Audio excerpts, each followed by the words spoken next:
말씀을 다 찾으셨으면 저와 여러분이 한 절씩 교독하겠습니다. 헤롯 왕 때 예수께서 유대 베들레헴에서 나심에 동방으로부터 박사들이 예루살렘에 이르러 말하되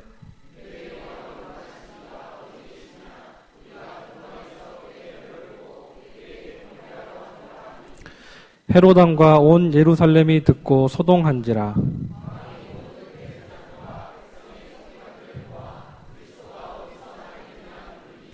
이르되 유대 베들레헴이오니 이는 선지자로 이렇게 기록된 바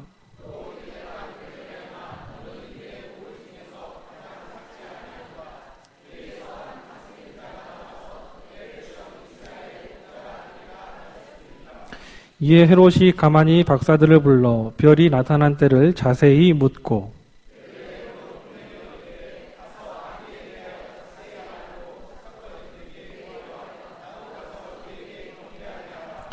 박사들이 왕의 말을 듣고 갈새 동방에서 보던 그 별이 문득 앞서 인도하여 가다가 아기 있는 곳 위에 머물러 서 있는지라. 집에 들어가 아기와 그의 어머니 마리아가 함께 있는 것을 보고 엎드려 아기께 경배하고 보배합을 열어 황금과 유향과 몰약을 예물로 드리니라. 그들은 꿈에 헤롯에게로 돌아가지 말라 지혜하심 받아 다른 길로 고국에 돌아가니라. 아멘. 담임 목사님께서 어둠 속의 별이라는 제목으로 말씀 선포해 주시겠습니다.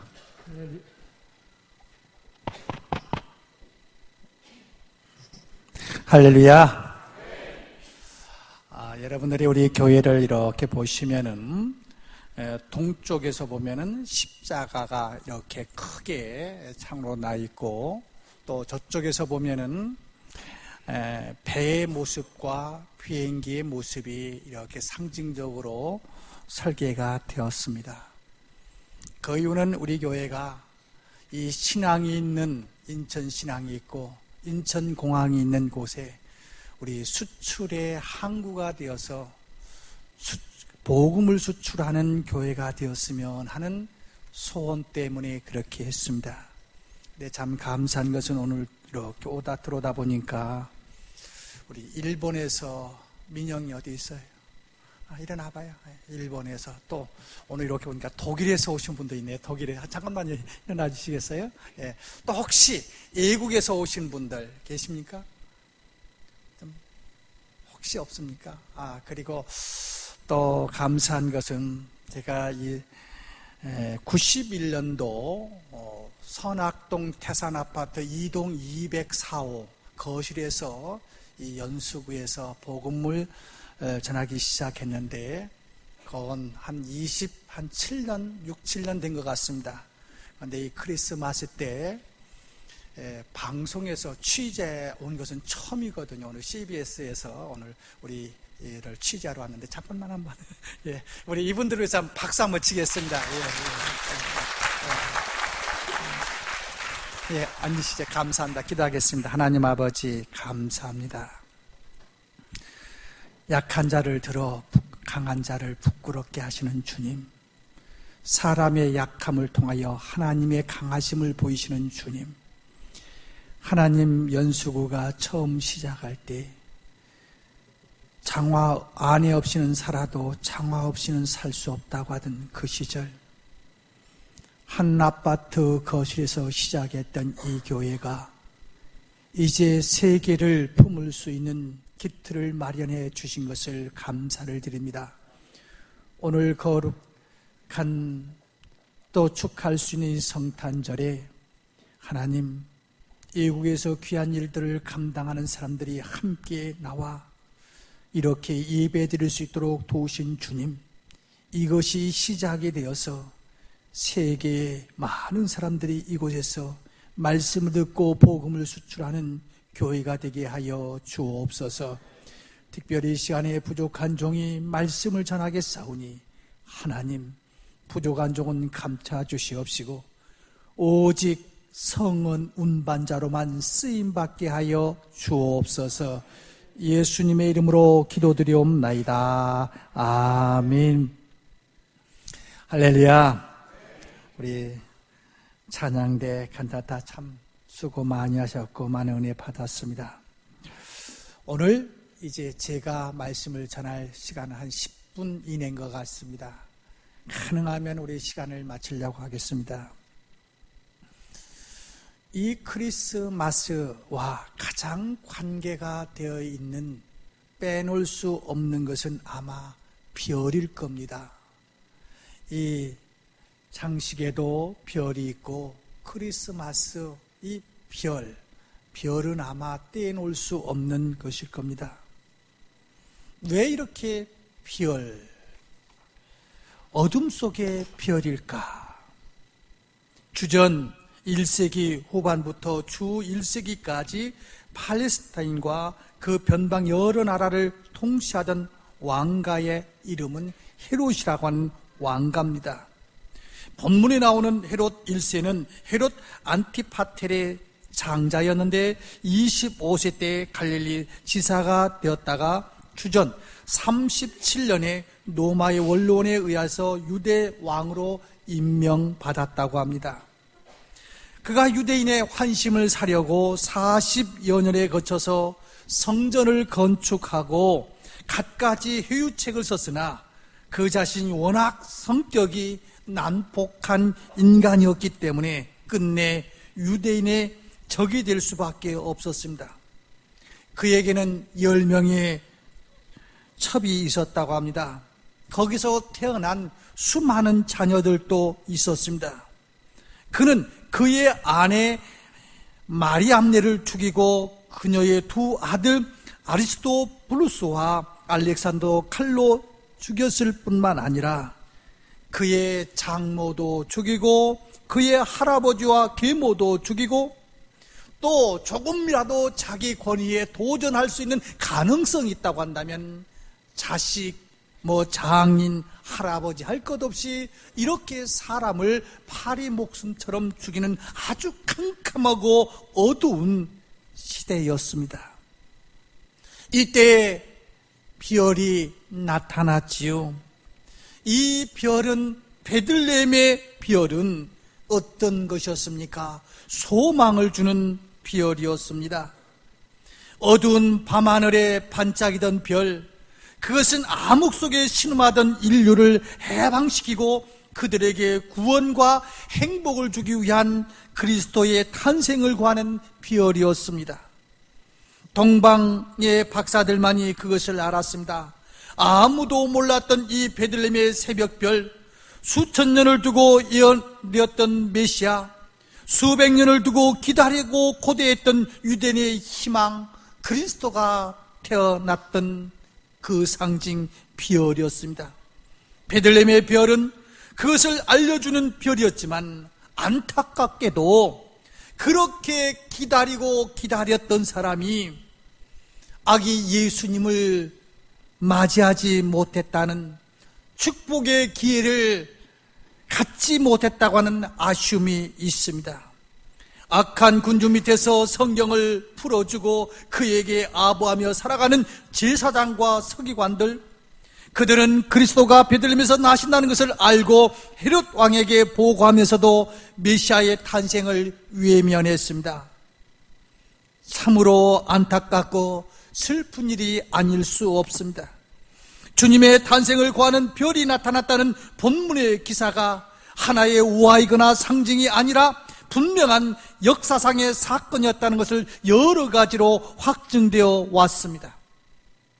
영국의 왕림 천문학회지에서도 여기에 대한 천문학자들의 발표가 있었다고 합니다.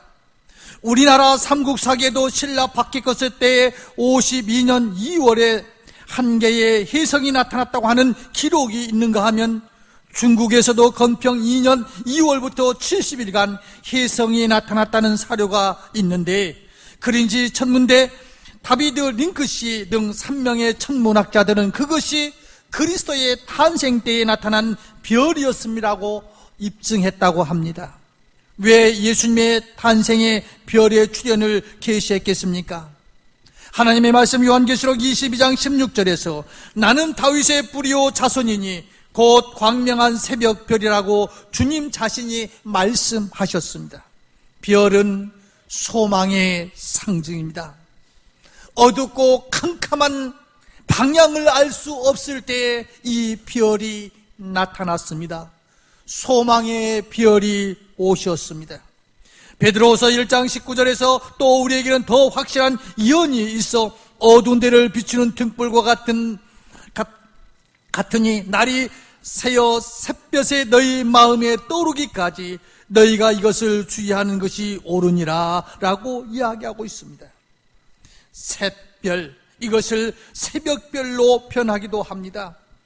새벽별, 캄캄했던 어둠에서 이제 저 동력 하늘에 새로운 희망을 주는 아침 해가 솟아오르듯이 이 어두운 환경 속에서 예수 그리스도가 희망의 신호가 되어서 이 땅에 오셨습니다.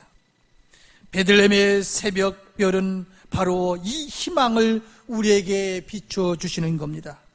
예수께서 또 말씀하여 이르시되 나는 세상의 빛이니 나를 따르는 자는 어둠에 다니지 아니하고 생명의 빛을 얻으리라고 말씀합니다. 예수님은 인류의 영원한 빛이고 희망이십니다. 별이 밤길을 가는 나그네의 희망이듯이 예수님은 캄캄한 죄악 세상을 살아가는 인류에게 영원한 빛이요 끊임없는 희망입니다. 세상이 어두울 때마다 그리스도를 바라보는 자는 삶의 희망을 가지고 용기를 회복합니다. 별을 바라보는 사람의 희망을 찾듯이 그리스도를 바라보는 사람은 참 희망을 찾을 수 있습니다. 이렇게 어둡고 캄캄할 때 예수님은 희망으로 이 땅에 오셨습니다. 더 나아가서 예수님은 이 새벽별은 인생의 길을 안내는 별이었습니다. 그들은 별을 보고 길을 떠났고 별을 따라 베들레헴으로 찾아갈 수가 있었습니다. 그들이 길을 잘못 들었다가 실패하고 헤롯 왕궁에서 나왔을 때 별은 그들을 안내해서 친절히 길을 가르쳐 주었습니다. 이것은 그리스도의 품성을 우리에게 비추어 주신 겁니다.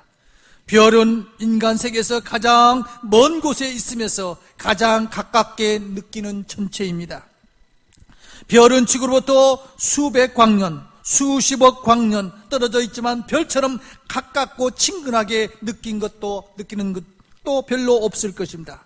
한없이 높고 한없이 깨끗하고 한없이 순교하면서도 한없이 친근하고 가깝게 느끼는 별의 신비는 바로 베들레헴의 새벽별과 함께 탄생하신 예수님의 품성을 상징하기에 가장 적절한 표현입니다. 인간들은 조금만 지위가 높아지면 가까이 지내기가 참 어렵습니다. 어릴 때 같이 놀던 가까운 친구를 할지라도 그 사람의 어깨에 별만 붙으면 다음에는 그 사람과 가까이 갈 수가 없는 것이 인간의 세계입니다. 그러나 예수님은 하나님의 독생자이면서도 죄인의 친구요 세례의 벗이요 장년아 병자들에게 가장 가까운 친구로 한평생 사셨습니다. 내가 의인을 부르러 온 것이 아니라 죄인을 찾으러 왔노라고 하시던 예수님은 그 탄생부터 위안간의 구유에 누인 천박한 출생으로 이 땅에 오셨습니다. 가장 높은 곳에 있으면서도 가장 낮게 보이고 가장 먼 곳에 있으면서도 가장 가깝게 보이는 베들레헴의 이 샛별, 이 별은 바로 갈 바를 알지 못하는 인생들, 동방박사를 안내했던 길이었습니다. 하나님을 가까이 하라, 그리하면 너희를 가까이 하리라고 하나님의 말씀은 우리에게 말씀하고 있습니다. 사랑하는 성도 여러분, 우리의 앞길은 아무도 알 수 없습니다. 마치 이스라엘 백성들이 광야에서 갈 때 구름기둥과 불기둥이 멈추면 멈출 수밖에 없고 가면 갈 수밖에 없었듯이 우리 인생에게 확실한 안내자가 있습니다. 빛으로 오신 예수님, 새벽별로 오신 예수님은 내가 곧 길이요 진리요 생명이라고 말씀하시면서 나를 따르라고 말씀하고 있습니다. 여호와는 나의 목자시니 내게 부족함이 없으려다. 그가 나를 푸른 풀밭에 누이시며 쉴 만한 물가로 인도하시노다. 내 영혼을 소생시키고 자기 이름을 위하여 의의 길로 인도하시는도다라고 다윗은 고백했습니다. 다윗이 어느 날 내가 누구일까? 나는 누구일까? 자기 정체성에 대해서 한번 생각해 보니까 뿔도 없습니다. 이빨도 없습니다.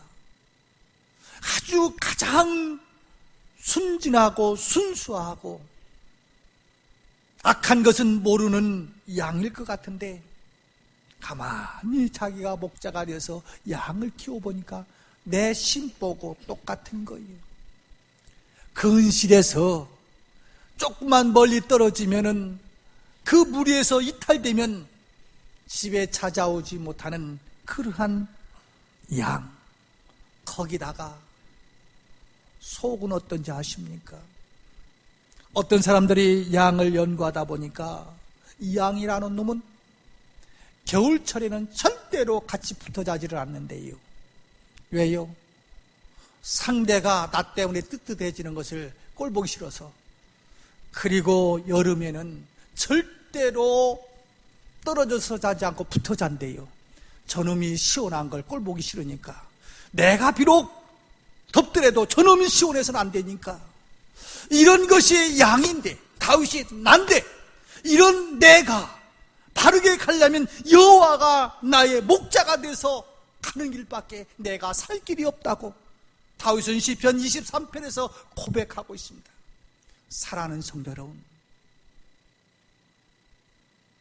여기 서 있는 목사, 여러분들보다 월등하게 무언가 뛰어난 것 같습니까? 아니에요. 목사가 얼마나 못돼 먹었는지 아세요? 얼마나 못돼 처먹었는지 아세요? 목사 앞에서 다른 교회 잘한다고 하면 그 꼴 보기 쉽지 않아요. 그거 들어주기 쉽지 않아요. 그런데 다른 교회가 조금 힘들다고 왜 이렇게 좋습니까? 이게 목사의 삶이란 말이에요. 샛별이 되신 예수님의 인도하심을 받지 않냐고는 우리는 망하는 길로 갈 수밖에 없습니다. 사랑하는 성도 여러분, 예수, 이 별이신 예수, 이 예수의 안내를 받으시면서 우리 2016년도를 준비하는 여러분들 되시기를 주의 이름으로 축원합니다. 기도하겠습니다. 하나님 아버지, 어둠 속에 별이 되셔서 이 땅에 오신 예수님을 의지하지 않냐고, 예수님의 안내를 받지 않냐면 근시였던 양이 동물에 먹혀 죽든지 낭떠러지에 떨어져 죽든지 도저히 살 수 없지만은 목자가 되신 예수님이 어둠 속에 별이 되셔서 오신 예수님을 따르기만 하면 우리에게는 영원한 희망이 있음을 믿습니다. 예수님 감사합니다. 이 땅에 오셔서 우리의 안내자가 되어주심을 감사합니다. 주님, 이 땅에 오셔서 우리에게 소망의 별이 되어주심을 감사합니다. 이 예수님을 바라보며 살아갈 수 있는 우리 모두가 되게 하여 주옵소서. 예수님의 이름으로 기도드리옵나이다. 아멘.